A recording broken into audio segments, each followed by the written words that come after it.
ଜୟ ଜଗନ୍ନାଥ ଆଜ୍ଞା।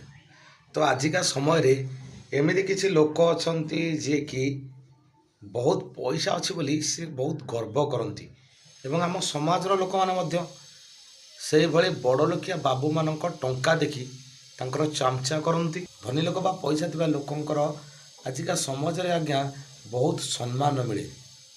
ସେମାନଙ୍କୁ ସମସ୍ତେ ବାବୁ ବାବୁ କୁହନ୍ତି।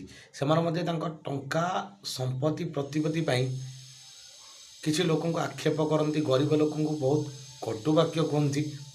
କିନ୍ତୁ ସେମାନଙ୍କର ଜାଣି ରଖିବା ଉଚିତ ଆଜିକା ସମୟରେ ଆଜ୍ଞା ଟଙ୍କାର ମୂଲ୍ୟ କିଛି ନାହିଁ ଆଜ୍ଞା। କି ଧନୀ କି ଗରିବ ସମସ୍ତଙ୍କ ଶେଷ ଠିକଣା ଆଜ୍ଞା ହେଉଛି ଆଜ୍ଞା ସ୍ୱର୍ଗଦ୍ୱାର। ସେଇ ସ୍ୱର୍ଗଦ୍ୱାରରେ ଟଙ୍କା ପଇସା ଧନୀ ଗରିବ କିଛି ଦେଖାଯାଏ ନାହିଁ। ମଶାଣୀ ବା ସ୍ୱର୍ଗଦ୍ୱାରରେ ଧନୀ ଗରିବ ସମସ୍ତଙ୍କ ଜାଗା ସମାନ। ତ ଟଙ୍କା ପଛରେ ଏବେଠୁ ଗୋଡ଼ାନ୍ତୁ ନାହିଁ ଆଜ୍ଞା। ଆପଣଙ୍କ କର୍ମ କରି ଚାଲନ୍ତୁ, ଦେଖିବେ ଟଙ୍କା ଆପେ ଆପେ ଆପଣଙ୍କ ପାଖକୁ ଆସିବ। ଆଉ ଧନ ଅଛି ବୋଲି ଆପଣ କେବେ ମନରେ ଗର୍ବ କରନ୍ତୁନି। ଏବେଠୁ ସୁଧୁରି ଯାଆନ୍ତୁ। କ'ଣ ଆଜ୍ଞା ଠିକ୍ କହିଛି ନା?